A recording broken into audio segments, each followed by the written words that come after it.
Hey, what's happening guys? Mark back in the workshop on Mark's Aquatics. Right, I really enjoyed that little trip up the Brecon Beacons yesterday. Thoroughly enjoyed myself. Hope you guys liked the footage that I took up there. Splendid little day it was with the family. We all enjoyed ourselves. Some fantastic mosses up there. Hundreds and thousands of different types of species of plants. Different trees. It was absolutely beautiful it was. And those waterfalls really did cap it off. And we got some good little bit of footage there for you, so I hope you enjoyed that. But on today's little episode, as I said yesterday, we're going to be scaping the old Betta tank, and been looking forward to this one. I'm back up to speed now. That little bit of fresh air in my lungs yesterday really perked me up, and I've woke up this morning nice and fresh, coffeeed up, ready to go. So we got to take the water out of this now. This has been going for I don't know, maybe a few days now since you saw it last, with a little filter going in the back, which we're going to change that filter media out because I've swapped some tanks around, so I've got some fresh cycled media to go in there. Some fresh media in the filter there from one of my other tanks, which has already been cycled from one of the old trickle filter systems which I've got going. I don't know if you remember that I said I put extra in there because I wanted to keep some colonised ready for different little filter builds that we're going to be building along the way on the channel. So that's going to be going in there later on. I've picked some nice dragonstone which I've got to go in there. You can probably just see that down there. I've got some other big bits which we're going to put in there as well, and that always looks nice. We've got some crushed lava rock for the base, and we've got some shrimp soil to go on the top because I want to plant it underwater as well as above the water on this one as well. So without further ado, let's drain this thing out.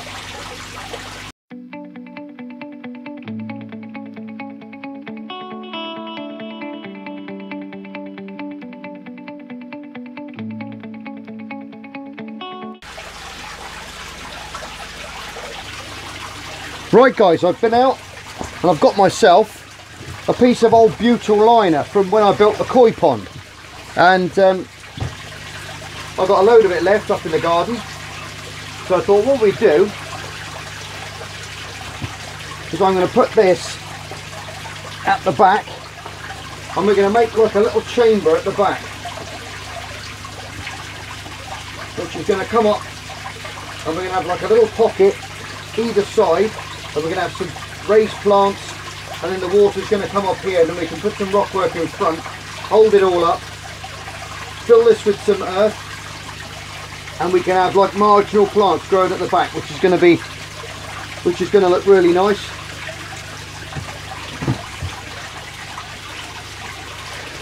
So I think that's the way forward. I've got some lovely dragonstone still.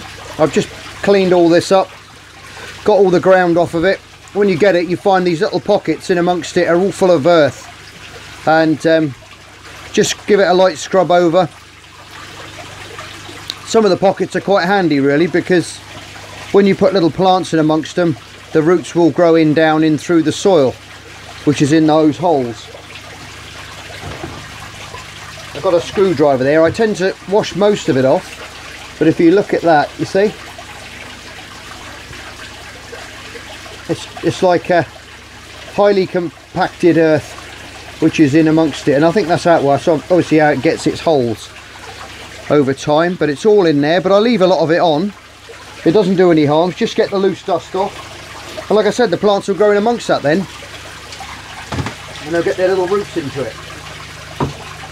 So I think what we should do now, you know what I'm going to do. I'm limited for room here obviously with the pond there and that tank there. I've got to put another piece of support across here. The tank does slightly just overlap here, but it's only very, very slightly, and I think another piece of timber just about an inch long. I'll put a piece there later on just to give it that little bit of extra support there. I can screw into the end of the bench that way and shore that up on the side there. But that's what we're going to do. So I'm going to speed things up, and like I say, we're going to make a pocket there and a pocket there. The filter's going to go in the middle. Then we're going to have some nice plants and things on. I can imagine them coming over the side. Just some nice little house plants which you can get down your garden centres. I've got a little arrangement down here still from when we did the paludarium, so I've got quite a few of those there. Some of the old mind your own business and stuff like that. That's going to look lovely in there. And carpet over the ground. and sort of slowly go into the water over time. Of different plants I've got in there. I've got a nice what do you call them? Slipped my mind now. Mangrove. I've got a mangrove, nice little mangrove in the tree, little mangrove tree, a young one, which I've had in the shrimp room for some time. I think we'll put that in there as well and get that in amongst the ground, put those roots in amongst it. That'll look nice growing up under there. Different vines, stuff of that nature. Right, so I'm going to speed things up now, guys, and we'll put this little thing together.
Done a lot now.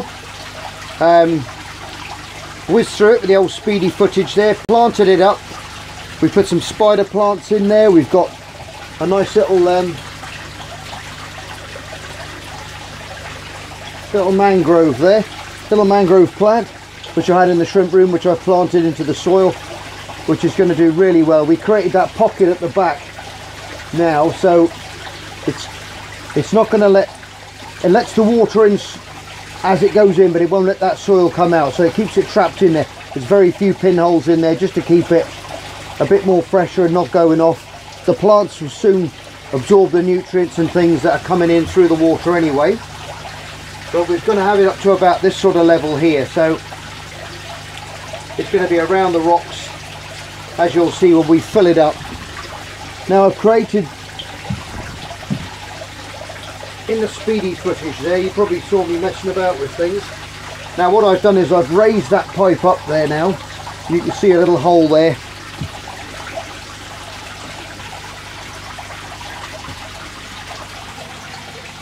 I'll just zoom in for you. Right, you can see the little pipe there now, which we've had out the filter. Now these three big main stones here I've made so we can just easily lift them out, and we can take the filter out and clean it, and then we can just put the stones back as and when we want them, and we can create our little waterfall effect here. Now I've picked a nice bit of stone there and I've put it down, so it's going to run down here and then cascade off the end. It's just going to run down there now and cascade down the end, but we're going to do that. That's going to be the last job, because you can mess it. What I like to do with these things is once you've got it all set up, you can you can use all these little channels then, and you can run that into it, and you can move things around to get what kind of flow that you want and what effect you want, until you get it right in your mind and you think, right, that is exactly what I want now, that's how I'm going to go. We've still got a few plants now to put inside. Now I'll just zoom you back out again, and I'll just take you down here. Now when we were up the Brecons yesterday, I grabbed some of these bits of moss. Now got some beautiful types there, all different, couple of different species. That's a bit of Cuba there, a bit of baby's tears.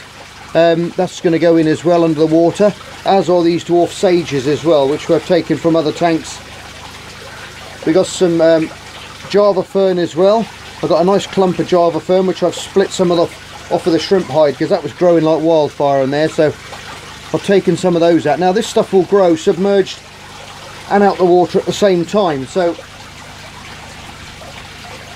as long as the roots are in water, the top will grow fine out of the water. Now a lot of these plants that you get from your garden centres are, I'll just go back with you a bit. Yeah, a lot of the plants that you get from your garden centres, when they grow these things, a lot of them are grown submerged, but with the leaves out of the water, and they do a lot better with submerged roots with the leaves coming out. Now when you get them, you think, oh yeah, they chuck them straight into the tanks, and when you bring them home, you put them in, and you do get some die-off sometimes, and that's them adapting to get actually going fully aquatic without, you know, and not the other way around where they're partially submerged and the leaves are above, and the light is hitting the leaves as it would do. The oxygen's getting taken into the leaves, and the old you get the old photosynthesis going on, and the plants grow a lot better with the leaves out of the water. Obviously when you get them, then they're absolutely mint condition and they look great, and they do take time to adapt to fully aquatic life afterwards. Like with these Java ferns, they can grow brilliantly underwater, but obviously if we stuck them, you know, in amongst everything like that would be, where it's in the water and some of it's coming out the water, you can poke them in all over the place. We'll do that in a minute, but I'm just telling you, when you do get these plants from the shops, like I say, a lot of the time they're grown out of the water with submerged roots, so they look pristine when you buy them. And they will adapt over time, but they'll look quite tatty for a time until they adapt, and then those new shoots will grow out and the new leaves will grow out, and it'll and they'll smarten up a bit. But that's how that works. But these mosses look fantastic. Got some beautiful mosses here. Now obviously we're not going to put them in the water because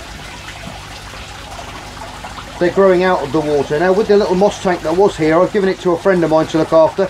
He's looking after it because I had no room on the bench here, and he's looking after it for me, and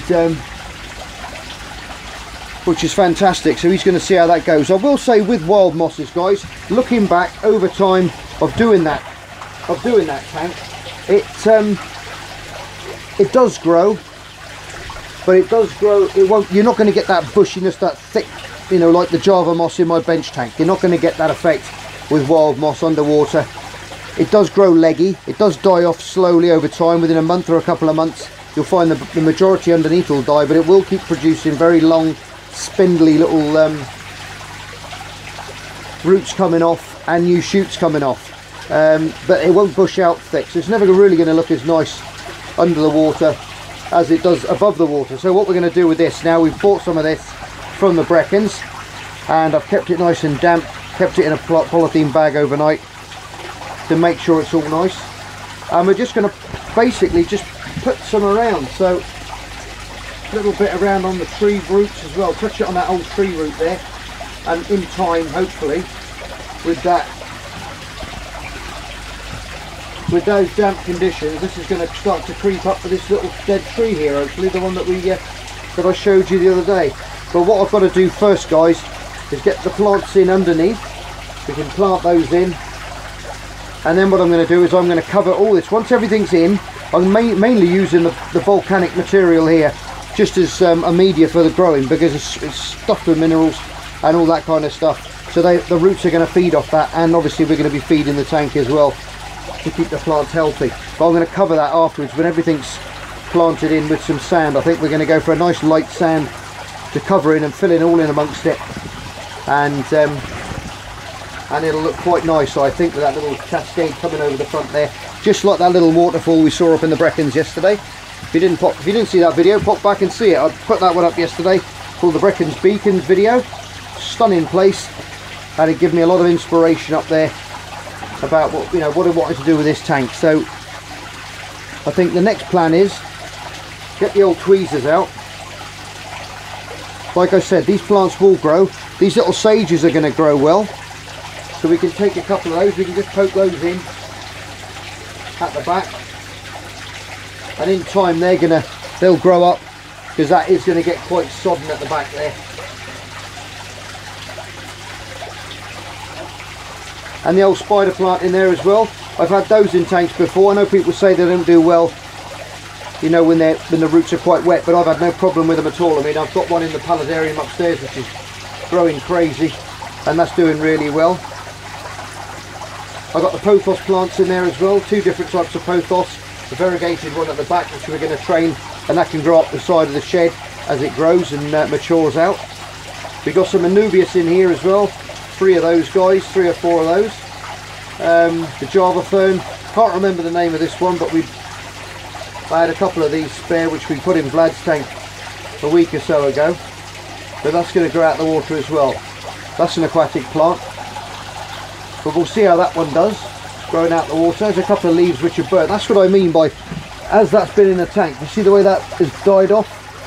I'll nip that leaf off for you a minute. There you go, you see, and you get that slight bit of discoloration and die back on certain leaves. Other leaves are growing well, and it's just slowly adapting to its new surroundings. We've got another one there, we can just nip them off. One more there.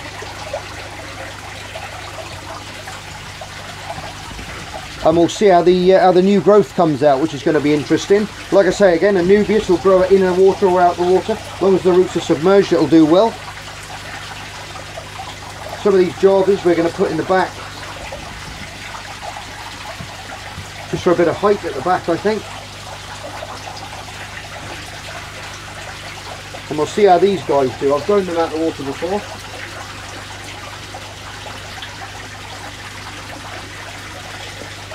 Pop a couple of those at the guys in there. Put the biggest one at the back.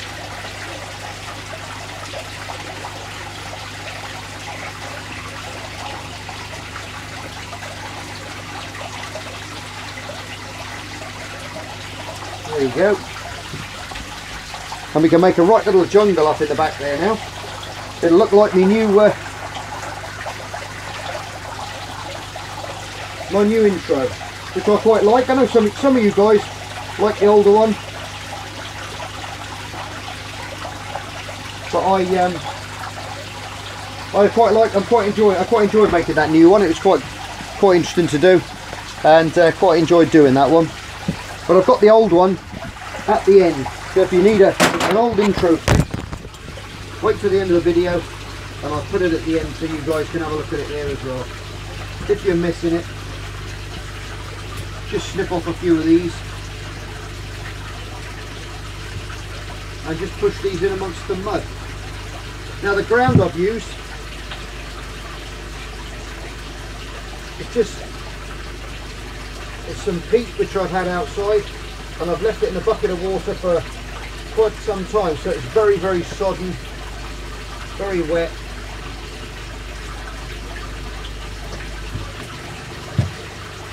As you saw, I don't know if you saw in the speedy footage there, but I was grabbing it out of my hand and it was absolutely soaking wet.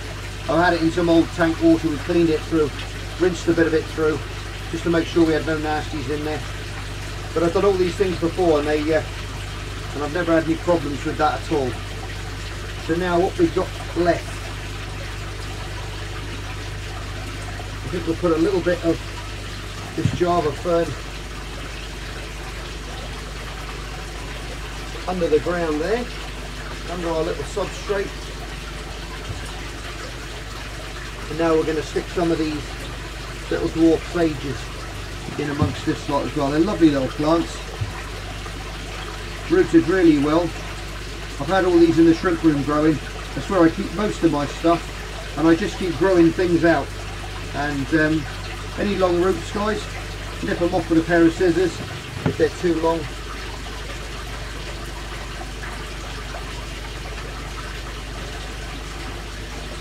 Poke that in amongst that substrate, and that'll do fine. Yeah, it's lovely up those Brecon Beacons yesterday. Thoroughly enjoyed myself up there with the family, and there was a lot of people up there yesterday. It was quite surprising. I suppose with the kids being off holiday, everyone was going up there doing a bit of exploring. Penavon, which is the highest, I think it's the highest mountain in South Wales. There was a lot of people climbing that one yesterday. I've been up there once before with the wife for a walk. It's absolutely beautiful up there. We got so high up there, there was a light aircraft flying below us, which was lovely to see. And quite strange to see as well, seeing a plane flying below you. But it was a stunning day, and we really enjoyed it up there yesterday.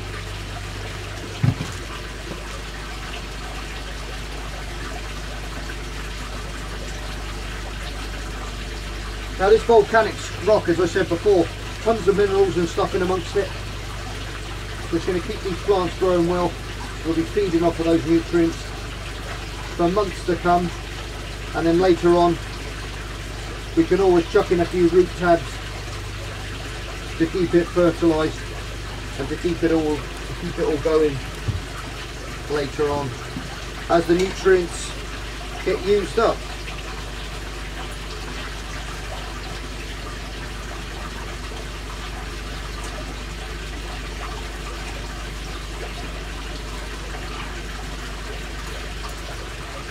Still going to be quite cloudy in amongst this lot. I've given it a couple of water changes, as you saw in the speedy footage. I took the water out a couple of times just to get some of that cleared through.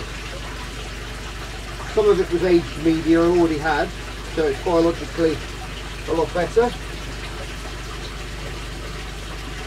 Chuck those in amongst the bottom there. Making it look quite good in there. We'll put some baby's tears in here as well. And the great thing is about these sort of plants is they don't really need CO2 at all. Java fern, all that kind of stuff doesn't need it. So I think we'll break these baby's tears up into a couple of little patches.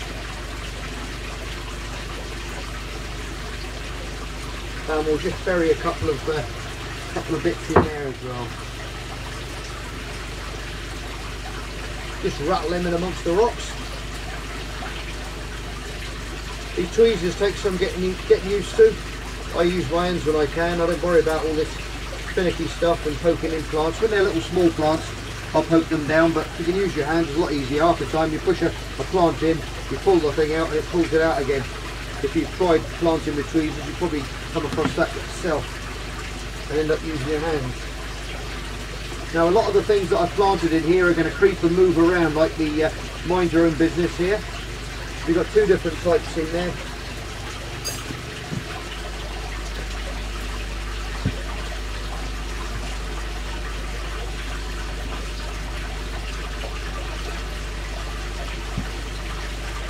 I've got another piece.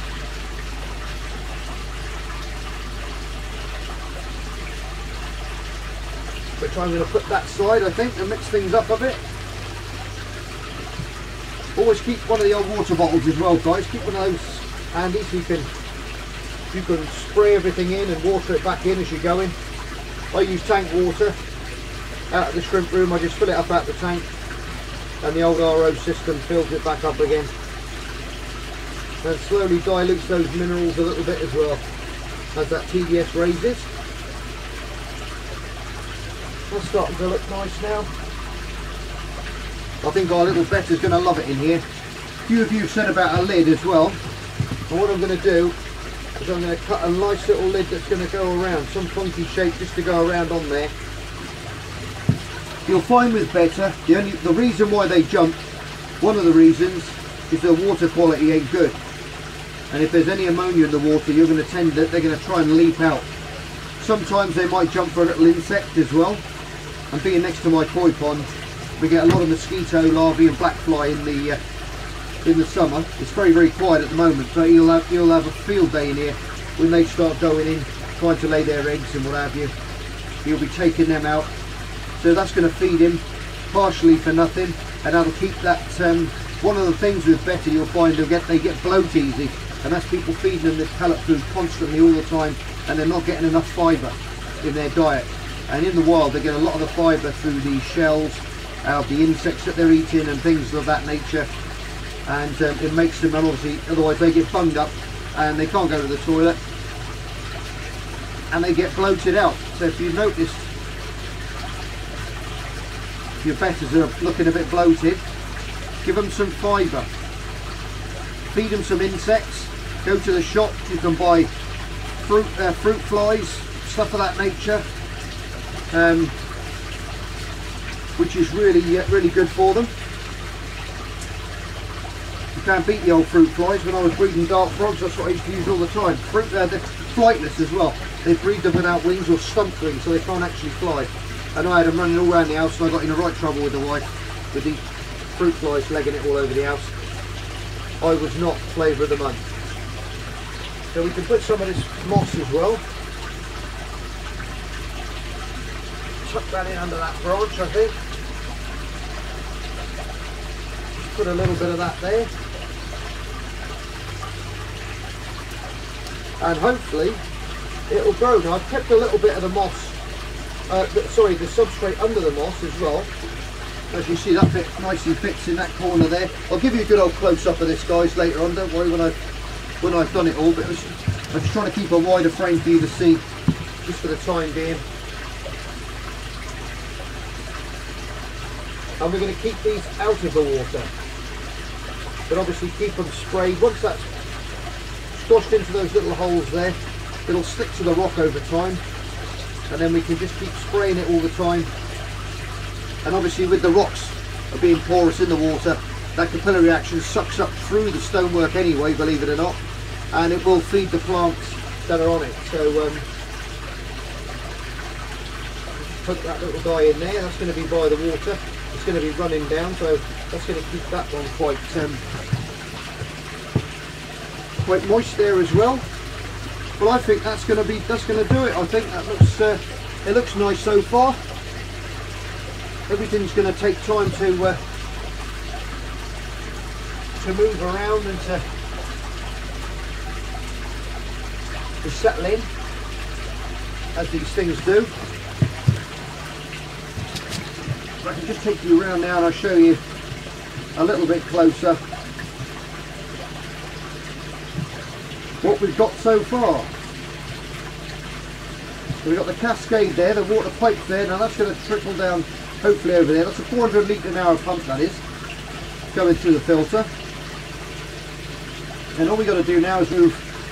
I've got a couple of stones here which I'm going to put on the top just to camouflage that pipe. And then when we want to clean that filter out, none of these stones are actually rested against it, so we can take out those three, lift that filter out, clean it all out, drop it back in there, cover it with the stone again. The back's all completely separate with the grounding.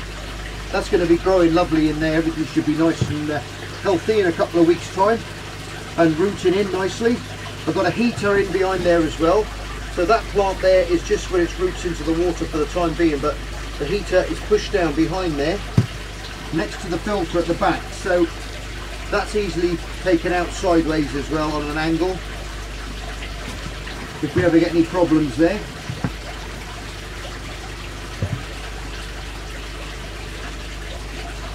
And I put that heater right by the back of the filter, so as that water now gets sucked in from all the way around here through there, it'll be picking up that warm water then cascade down there in amongst this lot, and it'll heat that system lovely, and that will start the plants really growing well and kicking into gear. Got a bit of water on the glass, on the acrylic. There's a little bit of dust there from the substrate, but that's going to be all cleaned off when we fill it up with water.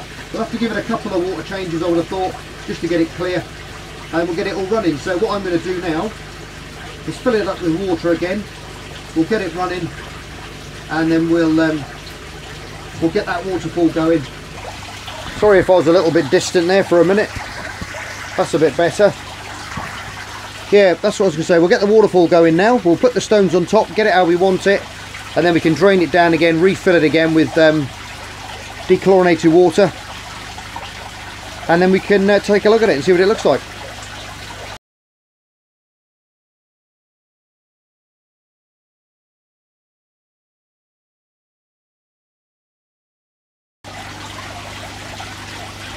Right, we got some water in it now, guys. Let me just shift you around. Plug in the pump, it should squirt right out. There you go. Now that's what we've got so far. We've got a nice little cascade there. That's going to run that through that filter very, very nicely. And now what we've got to do is just quieten it down now with these stones. Now, if you get your stones, you just lay them on the top. You just change the angle and the direction of the flow with where you put the stone. Doesn't matter where you put them. If you see straight away with that put there, that's angled it that way, angled it that way. You can use all different shapes, holes.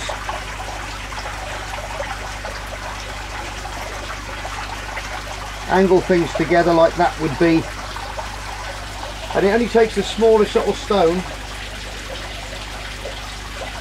to change the angle of that water and where you want it to go.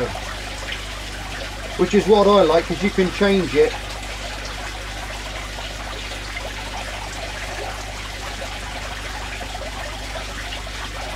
Then quieten it down, speed it up.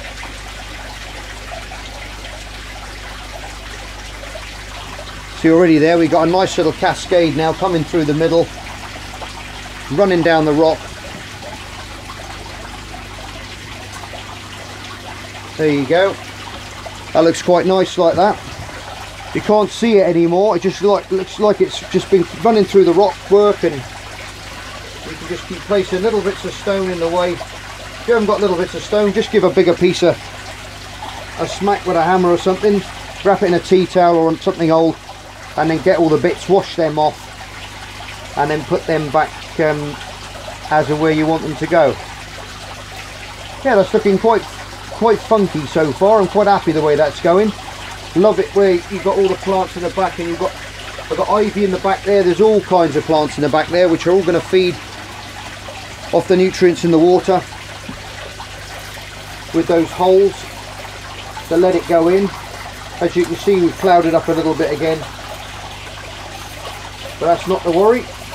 We've got to give it a couple of more water changes yet, and then that filter will then take the rest of it out.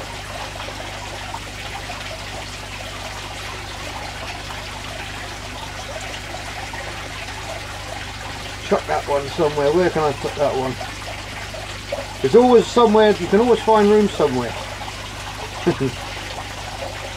Yeah, I've enjoyed building this little tank.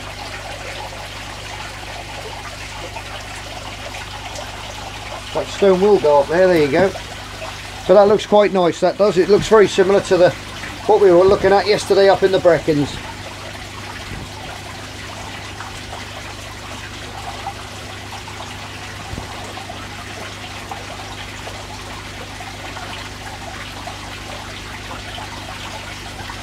We'll have one happy little Betta in there.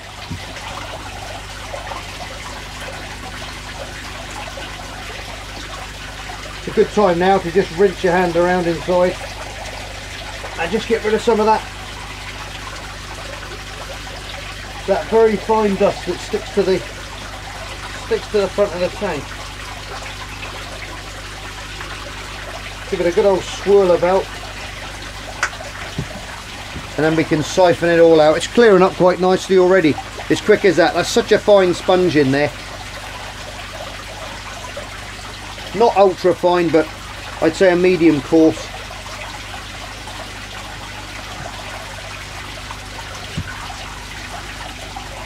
And that's going to give that a really nice little circulation in there, that little stream running through there. It's going to keep that nice and clean. And we've got our little water bottle there now. We can just spray all our mosses, keeping them moist. A couple of times a day, just give it a light spray. on the leaves.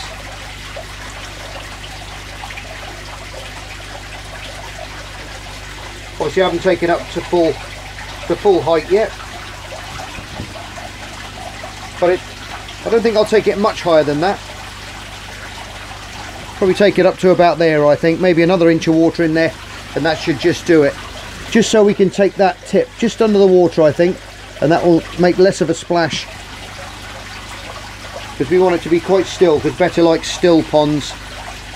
And where they're from, very, very slow moving puddles, you know, little puddles and stuff like that is where they end up. But if you didn't know, that's why they like jumping as well, because they jump from one little pool to the other. As one's drying out in the wild and there's another pool next to it, they will jump from one into the other side. If you didn't know that, now you do. Right, I think that's pretty cool now. Quite happy with the way that's turning out.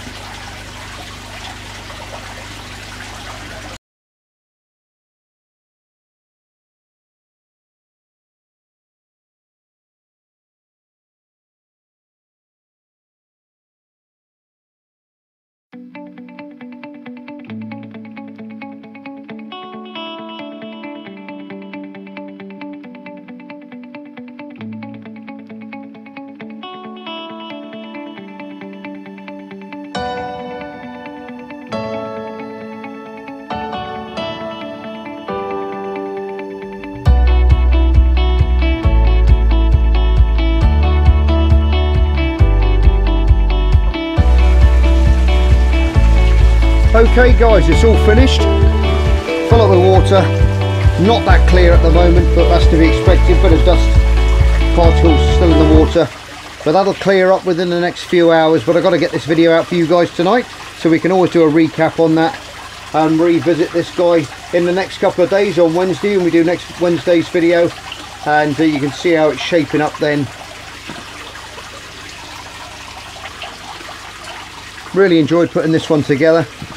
Got a lot of inspiration up in the Brecons yesterday with seeing all that moss and the waterfalls and everything else. So it's a little like a miniature replication of that, which I had in my mind yesterday. I thought that's what I'm going to do. So it's going to work quite well, I think, with the peat in the background, with the old pond liner, which is all hidden away now and we can't see any of that at all. But that water now is pushed back against it, holding it all back. The stones hold it all back. It's a nice body of water in amongst it. All those minerals, vitamins and all that sort of stuff are in the water, so the plants are going to feed well on there. Obviously we're going to give it additional feeding as well to keep those plants healthy. Hopefully the mosses will take from Brecon as well, because they're out of the water but very close to it, and that moisture, and with the aid of a spray bottle, will keep that moist and just see how it goes and keep our eye on those and see how they take off. If not, we can always change it around, put a bit of Java moss on there later on, and just change some Java moss for that, because that will grow out the water as well. As long as it's kept damp, it'll grow quite well. But obviously this water is going to be heated. The heater's on now, and it's going to slowly come up to temperature. We'll keep an eye on it with the old thermal thermometer, get it up to the temperature we need. Going to put it up to about 26 degrees and keep that nice and keep it nice and warm. We've got some all the filtration in the back there now is I've put all mature bacterial colonised media in the back of the filter now as well. So that's going to help it and give it a really good kickstart. It's going to clear up nice over the next 24 hours. Anyway guys, I'm going to leave it on that one today. Hope you've enjoyed this little three-part build. I've certainly enjoyed it, and looking forward to the next little creation that I come up with. And I'm going to have to get in this bench tank at some point as well and make sure that is all up to speed and trim that off as well. Anyways guys, as always, you're all stars. Thanks for tuning in, thanks for watching, and I'll see you on the next edition of Mark's Aquatics. Take care of yourselves, bye for now. Just me and my guitar.